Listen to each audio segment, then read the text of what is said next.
Swagat is Hindi for welcome. I am Hemachandra. The generous people of India love you and praise your noble deeds in caring for this planet.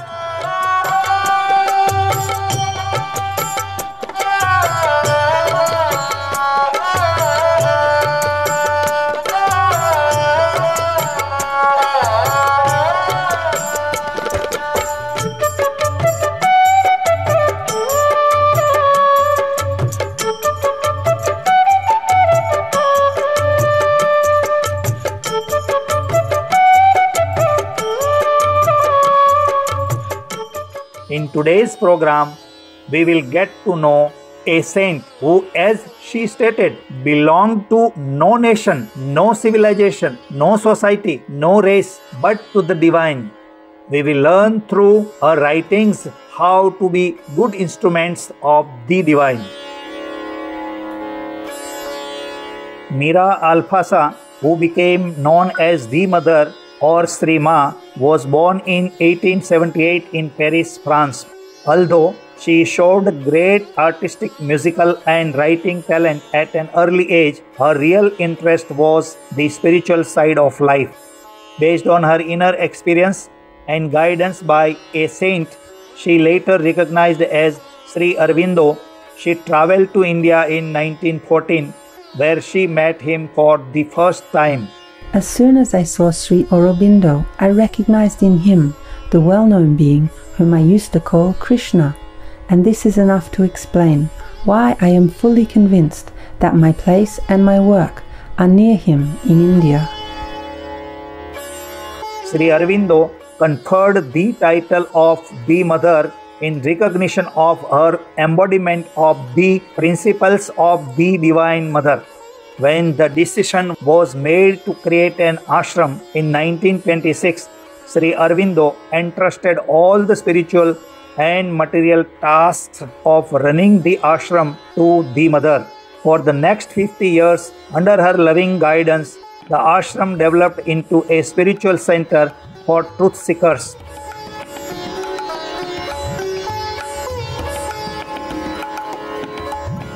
The Mother went on to found two more organizations, the Sri Aurobindo International Center of Education, offering courses from kindergarten through university level, and a visionary community called Auroville, or the City of Dawn. The Mother also developed an extensive series of spiritual writings. These highlight a goal of ultimate union with the divine, along with becoming master of ourselves and our destiny. Shining through all of her work is the Mother's love and devotion to God. Though she left her body in 1973, the 17 volumes of collected works of the Mother forever serve as a shining guidance and inspiration for spiritual seekers. The following passages come from the Mother's first spiritual diary volume, Prayers and Meditations. For more information about the Mother and Sri Aurobindo, please visit sriaurobindoashram.org. November 2nd, 1912. Although my whole being is in theory consecrated to Thee, O Sublime Master, who art the life, the light, and the love in all things, I still find it hard to carry out this consecration in detail. It has taken me several weeks to learn that the reason for this written meditation, its justification, lies in the very fact of addressing it daily to Thee.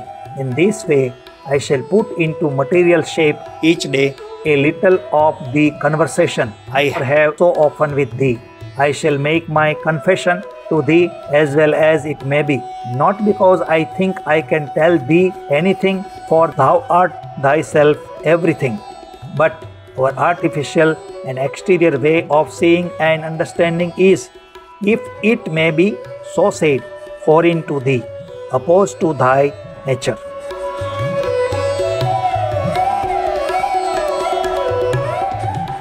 still by turning towards thee, by immersing myself in thy light at the moment when I consider these things little by little, I shall see them more like what they really are, until the day when, having made myself one in identity with thee, I shall no more have anything to say to thee, for then I shall be thou.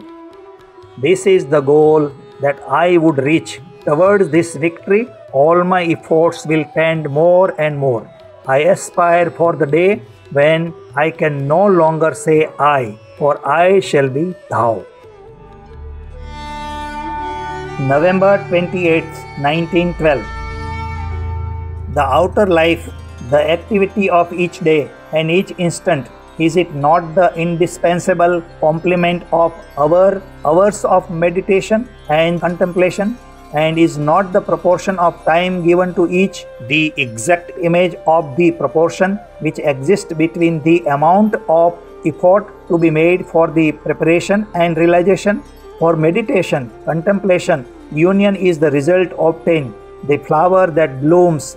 The daily activity is the anvil on which all the elements must pass and repass in order to be purified, refined, made supple and ripe for the illumination which contemplation gives to them. All these elements must be thus passed one after the other through the crucible before outer activity becomes needless for the integral development. Then is this activity turned into the means to manifest these so as to awaken the other centers of consciousness to the same dual work of the force and the illumination. Therefore, are pride and satisfaction with oneself the worst of all obstacles. Very modestly, we must take advantage of all the minute opportunities offered to knead and purify some of the innumerable elements, to make them supple, to make them impersonal, to teach them forgetfulness of self and abnegation and devotion and kindness and gentleness.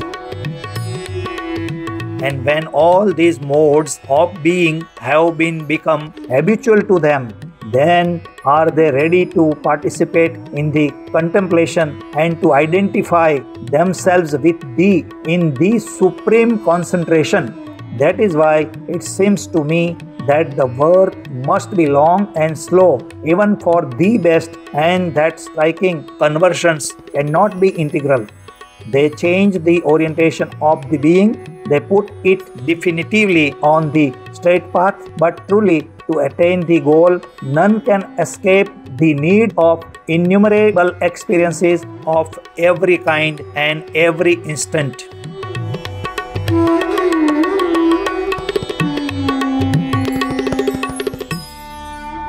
December 3rd, 1912. Last night I had the experience of the effectivity of confident surrender to thy guidance. When it is needful that something should be known, one knows it, and the more passive the mind to thy illumination, the clearer and the more adequate is its expression. I listened to thee as thou spoke in me, and I would have liked to write down what thou said so that the formula in all its precision might not be lost. For now I should not be able to repeat what was said. Then I thought that this care for conservation was against an insulting lack of confidence towards thee, for thou canst make of me all that I need to be, and in the measure in which my attitude allows thee to act on me and in me, thy omnipotence has no limits. To know that at each instant what must be surely is, as perfectly as is possible. For all those who know how to see thee in everything and everywhere, no more fear, no more uneasiness, no more anguish, nothing but a perfect serenity and absolute confidence, a supreme unwavering peace.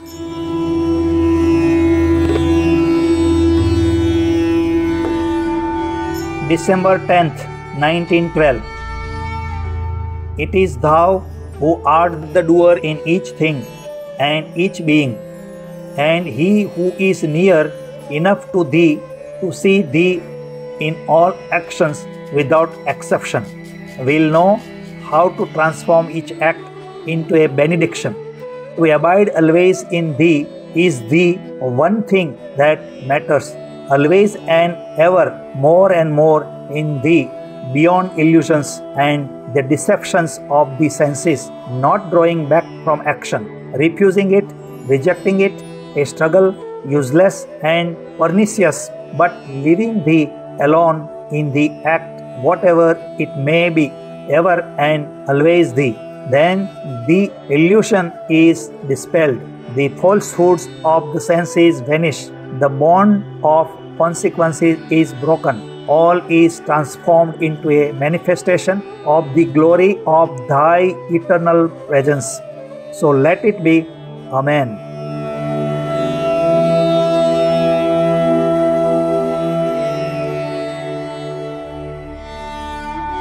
December 11th, 1912. I await without haste, without inquietude, the tearing of another veil, the union made more complete. I know that the veil is formed of a whole mass of small imperfections of attachments without number. How shall all this disappear? Slowly, as the result of countless small efforts and a vigilance not faltering even for a moment, or suddenly, through a great illumination of thy all-powerful love. I know not, I do not even put to myself the question. I wait, keeping watch as best I can, in the certitude that nothing exists save thy will, that thou alone art the doer and I am the instrument. And when the instrument is ready for a completer manifestation, the manifestation will quite naturally take place. Already there is heard from behind the veil the wordless symphony of gladness that reveals thy sublime presence.